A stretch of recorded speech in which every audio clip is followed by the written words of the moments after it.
नमस्कार। सचिव डाक विभाग की ओर से विख्यात दार्शनिक संत रामानुजाचार्य की 1000वीं जयंती के उपलक्ष्य में आयोजित इस कार्यक्रम में हम आपका स्वागत करते हैं। आज माननीय प्रधानमंत्री के कर कमलों द्वारा संत रामानुजाचार्य पर स्मारक डाक टिकट का विमोचन किया जाएगा।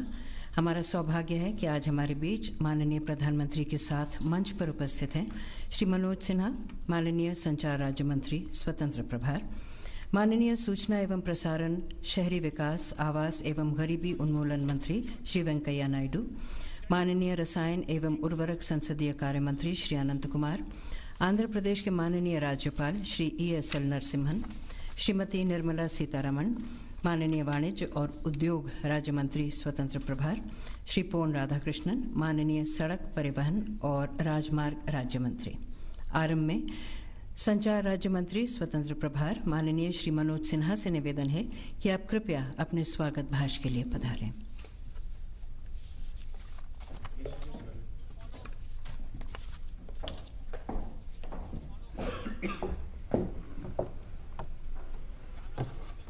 सम्माननीय प्रधानमंत्री जी, मंच पर उपस्थित केंद्रीय मंत्रिमंडल के अत्यंत वरिष्ठ मंत्री आदरणीय वेंकैया जी, आदरणीय अनंत कुमार जी, आंध्र प्रदेश के महामहिम राज्यपाल महोदय आदरणीय निर्मला जी, आदरणीय पोन राधाकृष्णन जी, सभागार में उपस्थित सभी विशिष्ट अतिथिगण, देवी और सज्जनों, ये मेरे लिए सौभाग्य का विषय है कि श्री रामानुजाचार्य जी के 1000वीं जयंती पर स्मारक डाक टिकट जारी करने के अवसर पर हम सब उपस्थित हैं और सम्मानीय प्रधानमंत्री जी ने की कृपा पूर्वक यह परिसर उपलब्ध कराया है। उस स्मारक डाक टिकट जारी करने के लिए मैं अपनी ओर से और डाक विभाग की ओर से प्रधानमंत्री जी के प्रति हृदय से आभार व्यक्त करता हूं कि उन्होंने यह समय और स्थान दोनों उपलब्ध कराया। इसके लिए हम आभारी हैं। मैं समझता हूं कि भारत की भक्ति और आध्यात्मिक परंपरा में श्री रामानुजाचार्य जी एक उदीयमान सूर्य के समान थे, जिन्होंने लंबे समय तक एक ज्योतिर्पुंज की तरह इस देश को प्रभावित किया। और बाकी मुझे भाषण नहीं करना, मैं केवल स्वागत के लिए हूँ। ये विभाग का भी सौभाग्य है कि ऐसे अवसर उपलब्ध होते हैं जिसमें हम देश के ऐसे महान लोगों की स्मृति में डाक टिकट जारी करते हैं। मैं पुनः एक बार प्रधानमंत्री जी का, महामहिम राज्यपाल जी का, वरिष्ठ मंत्रियों का और आप सबका जो अत्यंत दूरस्थ स्थानों से इस महत्वपूर्ण आयोजन में सम्मिलित होने के लिए पधारे हैं, माननीय संसद सदस्यगण का सबका हृदय से अपनी ओर से और डाक विभाग की ओर से स्वागत करता हूं। धन्यवाद। माननीय प्रधानमंत्री से निवेदन है कि आप कृपया डाक विभाग द्वारा संत रामानुजाचार्य पर तैयार किए गए स्मारक डाक टिकट का रिमोट बटन दबाकर विमोचन करें।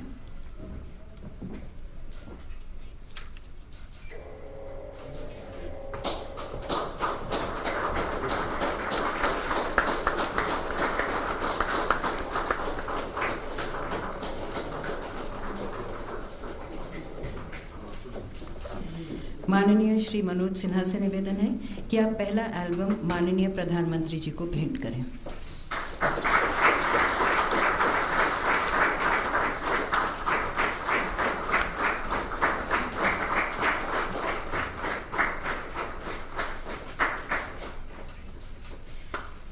माननीय प्रधानमंत्री से निवेदन है कि आप कृपया मार्गदर्शन देते हुए सभा को संबोधित करें।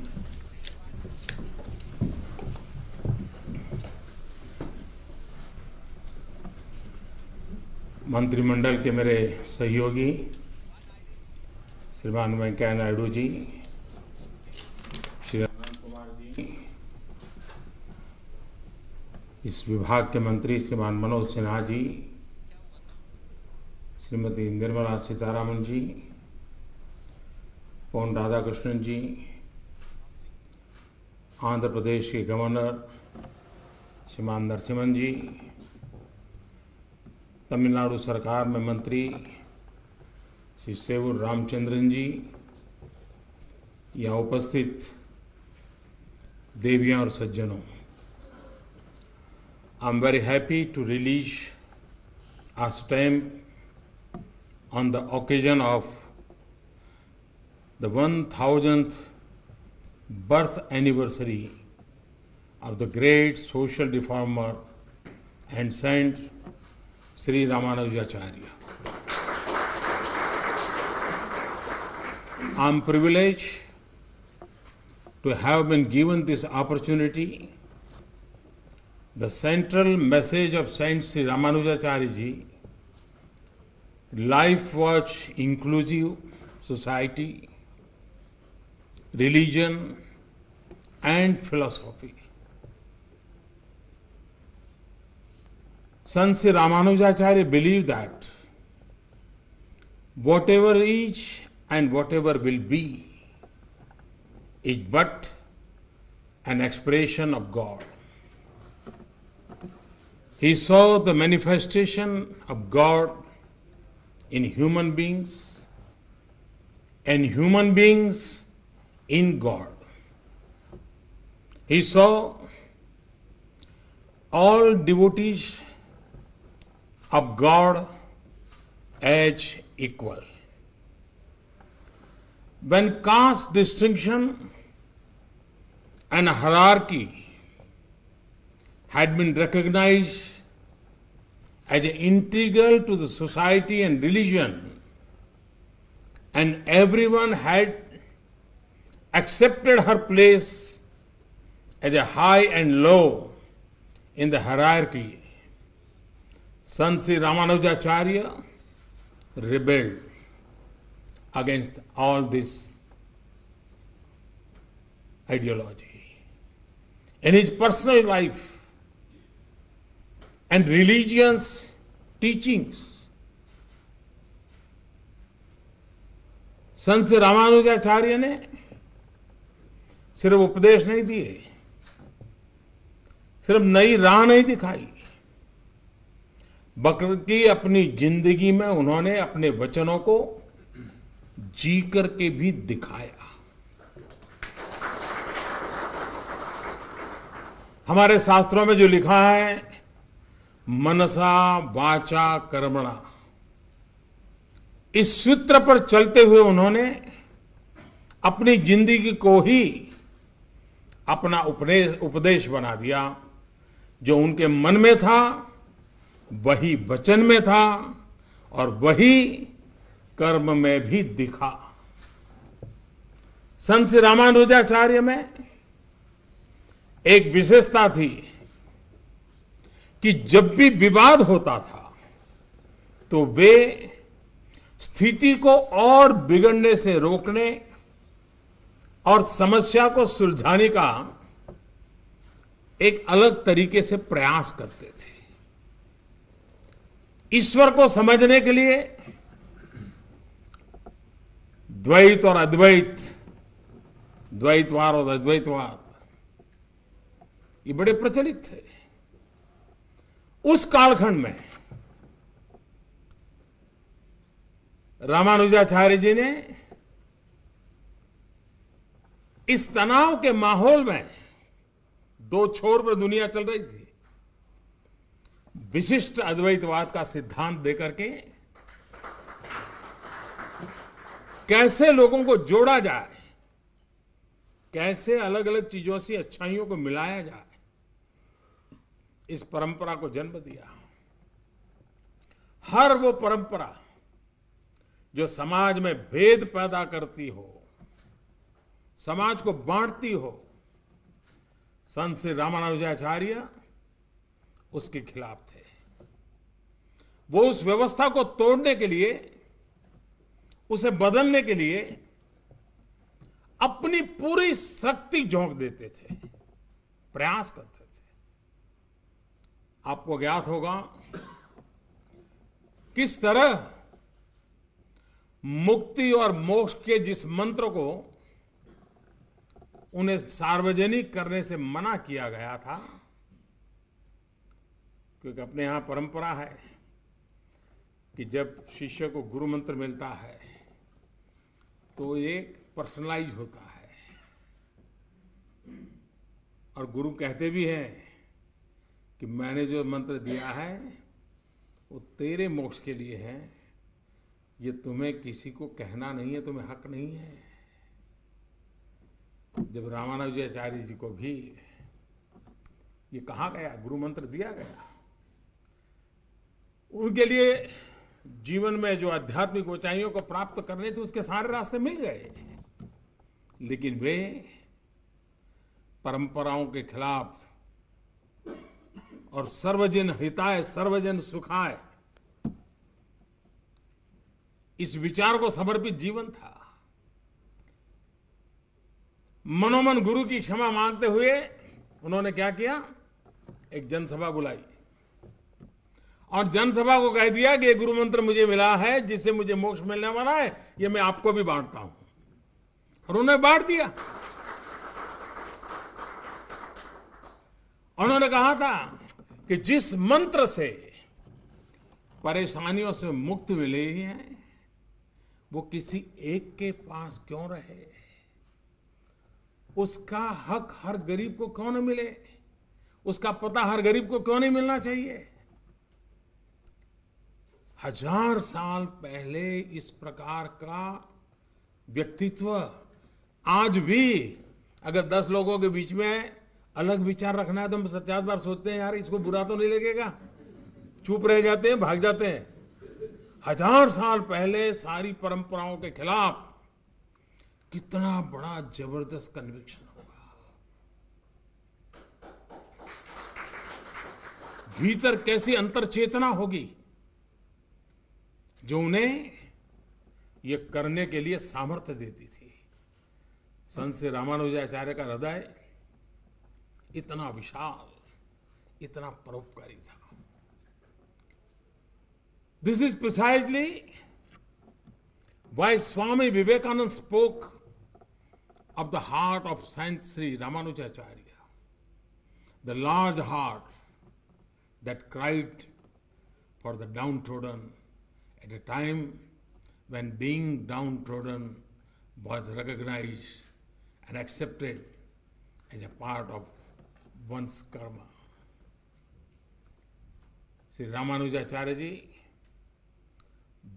broke the subtle prejudice of his times. His thinking was much ahead of his era.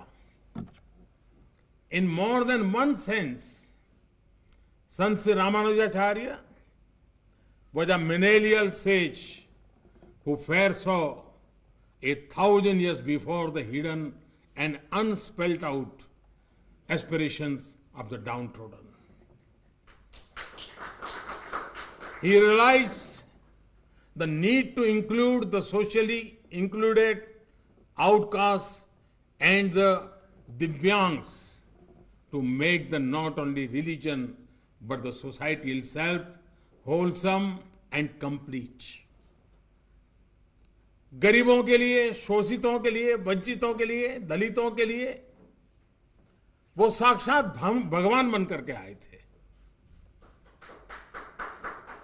एक समय था तिरुचिरापल्ली श्रीरंगम मंदिर का पूरा प्रशासन एक विशेष जाति के पास ही था और इसलिए उन्होंने मंदिर का पूरा एडमिनिस्ट्रेटिव सिस्टम को ही बदल दिया था। आज भी हिंदुस्तान में पुराने किसी मंदिर में एक पुजारी को आप हिला नहीं सकते, इधर से इधर नहीं कर सकते, कितनी बड़ी सरकार हो वो भी नहीं कर सकती। उन्होंने 1000 साल पहले ये हिम्मत दिखाई थी कि सारी व्यवस्था को पलट दिया और उन्होंने क्या किया, अलग अलग जातियों के लोगों को मंदिर के एडमिनिस्ट्रेशन में शामिल किया। महिलाओं को भी कई जिम्मेवारियां सौंपी गई। मंदिर को उन्होंने नागरिक कल्याण और जन सेवा का केंद्र बनाया। उन्होंने मंदिर को एक ऐसे इंस्टीट्यूशन में बदल दिया जहां गरीबों को भोजन, दवाइयां, कपड़े और रहने के लिए जगह दी जाती थी। एक प्रकार से सामाजिक चेतना का केंद्र बना दिया। उनके सुधारवादी आदर्श आज भी कई मंदिरों में रामानुज कुट की तरह नजर आते हैं आज भी। ऐसे कितने ही उदाहरण हैं आपको जिंदगी में, और उनके जीवन में से हमें अनेक ऐसे जिसमें परंपराओं से बाहर निकल करके केंद्र में समाज का दलित, पीड़ित, शोषित, वंचित, उपेक्षित, इन्हीं का कल्याण, वो भी मुख्य धारा के सभी लाभों से लाभान्वित होना चाहिए, ये चिंतन था। कास्ट सिस्टम को चुनौती देते हुए उन्होंने अपना गुरु भी ऐसे व्यक्ति को बनाया जिसे जाति की वजह से तब का समाज गुरु बनने योग्य नहीं मानता था। मैं मानता हूं आज भी हम हिम्मत नहीं कर सकते हैं। ये कितनी बड़ी हिम्मत होगी कि समाज जिसको गुरु मानने को स्वीकार करने को तैयार नहीं, उस पद देने को तैयार नहीं, इन्होंने कहा जी नहीं, मैं उसको गुरु बनाऊंगा। बनाया। वे आदिवासियों तक गए। हमारे यहां कभी कभी कहा जाता है ना कि हमारे संत समाज के लोगों को क्या किया, तो बोले बड़े मठ मंदिरों में रहे, लड्डू खाए और जिंदगी बिताए। ऐसा नहीं था। कितनी बड़ी तपस्या की है उस समय, कितने कष्ट झेले हैं। रामानुजाचार्य जी खुद जंगलों में आदिवासियों के बीच गए, उन्हें जागरूक किया, उनकी सामाजिक जिंदगी में सुधार के लिए प्रयास किए, योजनाएं बनाई, व्यवस्थाएं खड़ी की। और इसलिए हर धर्म के लोगों ने, हर वर्ग के लोगों ने संत श्री रामानुजाचार्य की उपस्थिति और संदेशों से प्रेरणा पाई। मेलकोट के मंदिर में भगवान की आराधना करती मुस्लिम राजकुमारी बीबी नचियार की मूर्ति इसकी जीती जागती गवाह है। देश के कम लोगों को पता होगा कि 1000 वर्ष पूर्व दिल्ली के सुल्तान की बेटी बीबी नचियार और उसकी मूर्ति संत श्री रामानुजाचार्य ने ही मंदिर में स्थापित करवाई थी। आप अंदाज लगा सकते हैं कि उस समय सामाजिक समरसता और सद्भाव का कितना बड़ा संदेश संत श्री रामानुजाचार्य जी ने अपने इस कार्य के माध्यम से दिया था। आज भी बीबी नचियार की मूर्ति पर श्रद्धा सुमन अर्पित किए जाते हैं। बीबी नचियार की मूर्ति की तरह ही संत श्री रामानुजाचार्य का संदेश आज भी उतना प्रासंगिक है। संत श्री रामानुजाचार्य के जीवन और शिक्षा से भारतीय समाज का उदार, बहुलतावादी और सहिष्णु स्वरूप और मजबूत हुआ था। बाबा साहब भीमराव अंबेडकर ने भी, बहुत कम लोगों को मालूम है ये, बाबा साहब भीमराव अंबेडकर ने भी उनके बारे में वो एक मैगजीन निकालते थे, बहिष्कृत भारत, बाबा साहब अंबेडकर। 3 जून 1927 3 जून 1927 बहिष्कृत भारत में बाबा साहब अंबेडकर ने एडिटोरियल लिखा था। और उस एडिटोरियल ने करीब 90 वर्ष पहले एडिटोरियल लिखा था, और उसको पढ़ने पर संत श्री रामानुजाचार्य के प्रेरणामयी जीवन की कितनी ही बातें हमारे मन मंदिर को छू जाती है।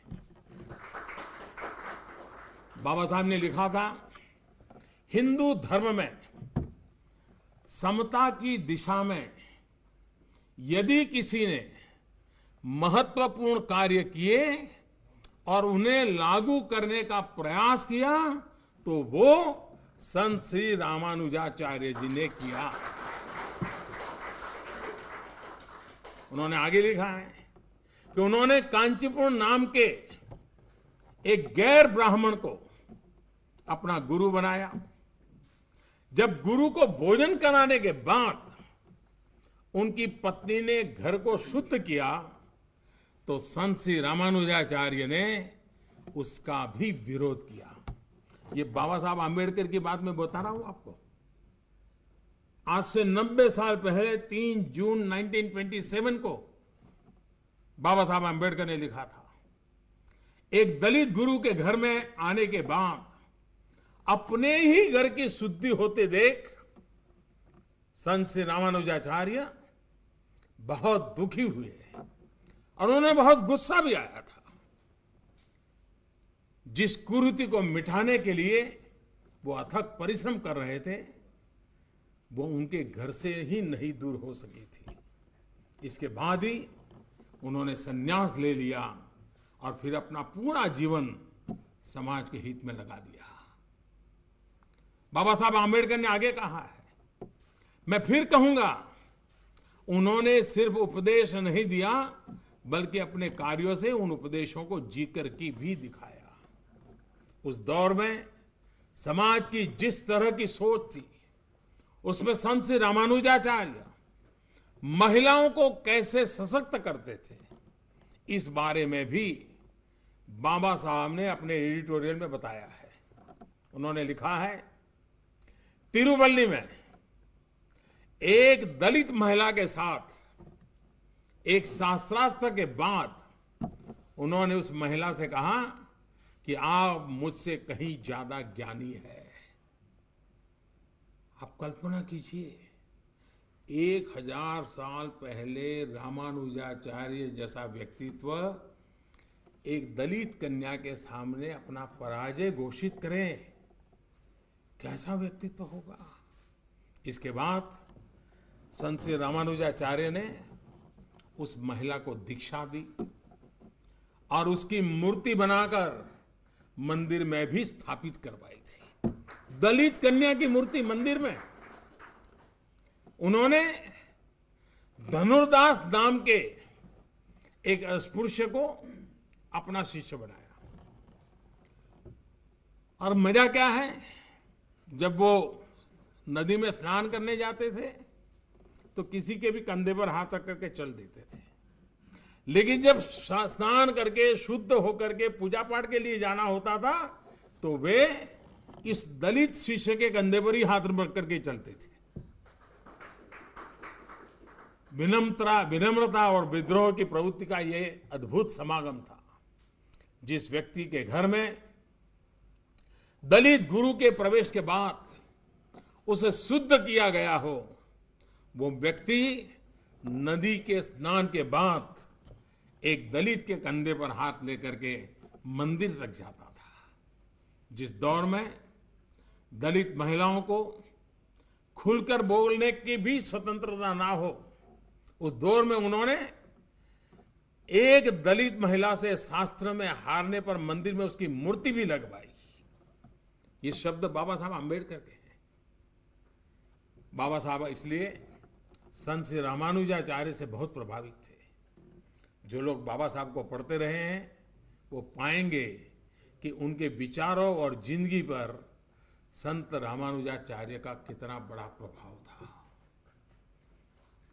मुझे लगता है कि ऐसे कम ही व्यक्ति होंगे जिनके जीवन की प्रेरणा का विस्तार 1000 वर्ष तक ऐसे अलग अलग कालखंडों में हुआ हो। संत श्री रामानुजाचार्य के विचारों से ही प्रभावित होकर 1000 वर्ष के इस लंबे दौर में कई सामाजिक आंदोलनों ने जन्म लिया। उनके सरल संदेशों ने भक्ति आंदोलन के स्वरूप को रेखांकित किया, तय किया। महाराष्ट्र में वारकरी संप्रदाय, राजस्थान और गुजरात में वल्लभ संप्रदाय, मध्य भारत और बंगाल में चैतन्य परंपरा, असम में शंकर देव, इनके विचारों का जन मन तक पहुंचाने के सरल मार्ग प्रचलित किए।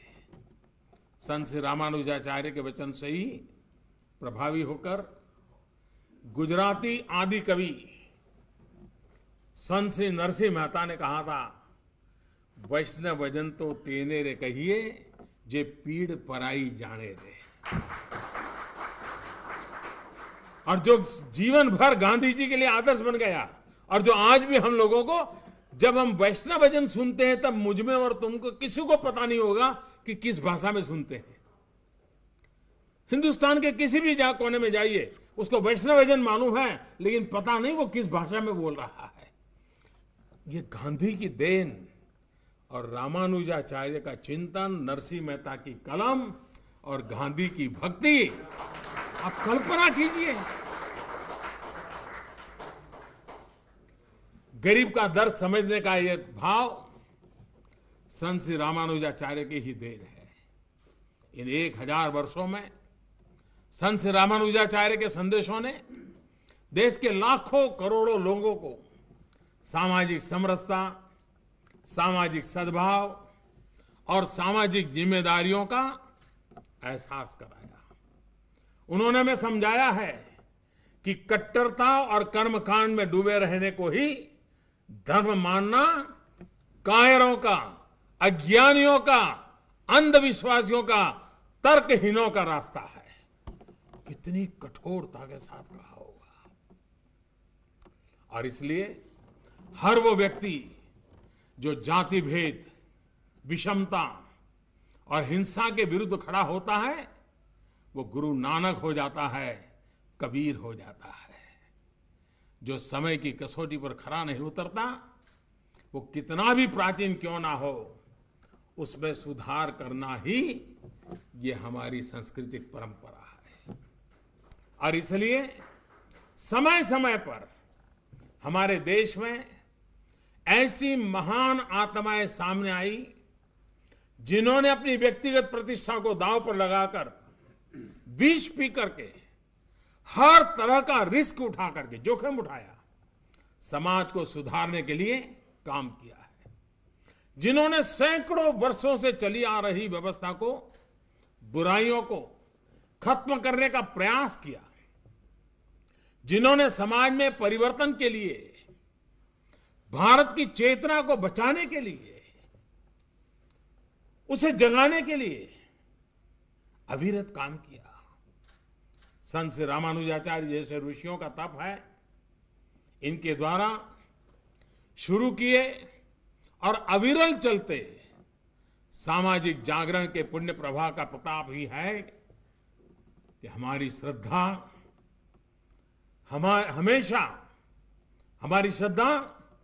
हमेशा हमारे गौरवशाली इतिहास पर अड़िग रही।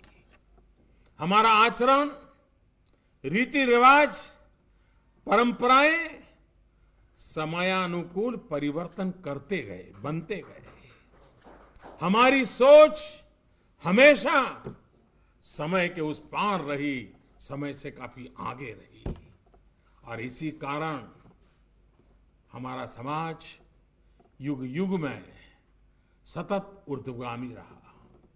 यही वो अमरत्व है जिससे हमारी संस्कृति चिर पुरातन होते हुए भी नित्य नूतन बनी रही।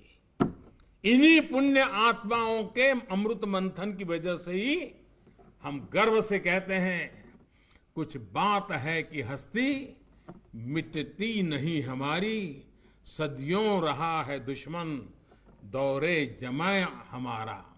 दुनिया का नक्शा बदल गया, बड़े बड़े देश खत्म हुए, लेकिन हमारा भारत, हमारा हिंदुस्तान सबका साथ सबका विकास के इस भारत मंत्र के साथ आगे बढ़ता रहा है।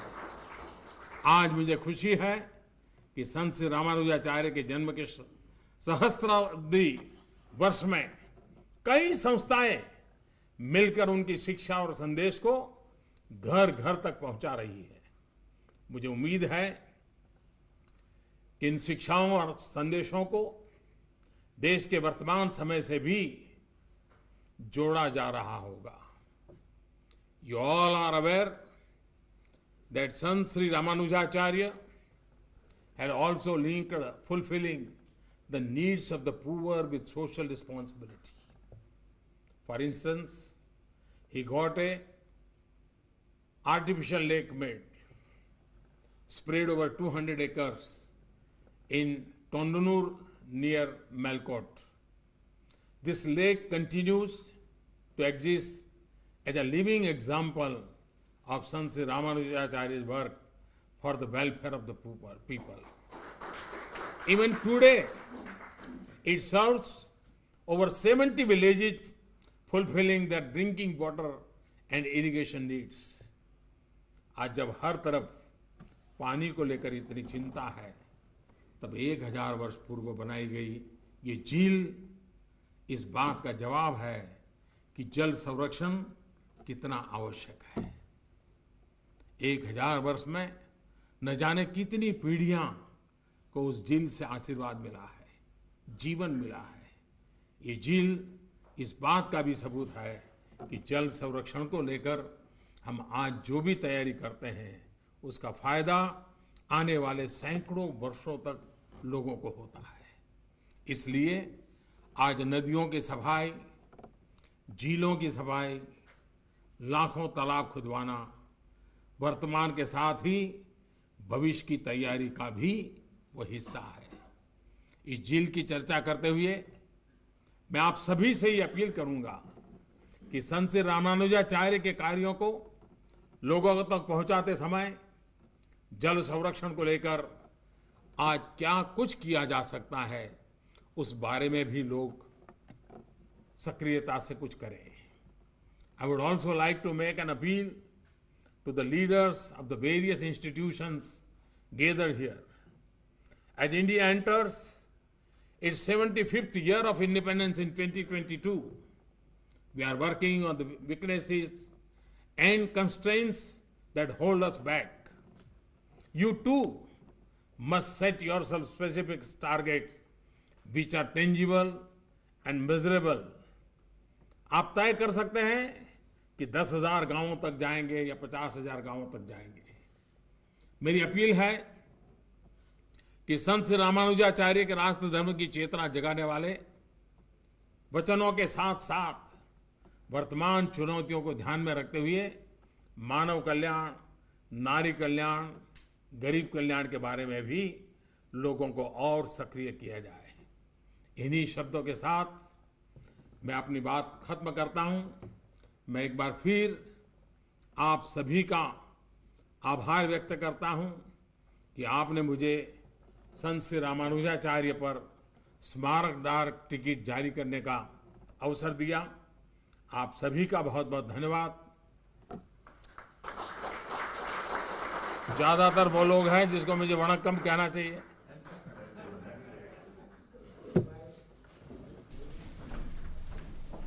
इसके साथ ही हमारा आज का कार्यक्रम संपन्न होता है। डाक विभाग की ओर से माननीय प्रधानमंत्री और मंच पर उपस्थित विशिष्ट अतिथियों सहित आप सबको आपकी उपस्थिति के लिए हम धन्यवाद देते हैं और आपसे अनुमति लेते हैं। नमस्कार।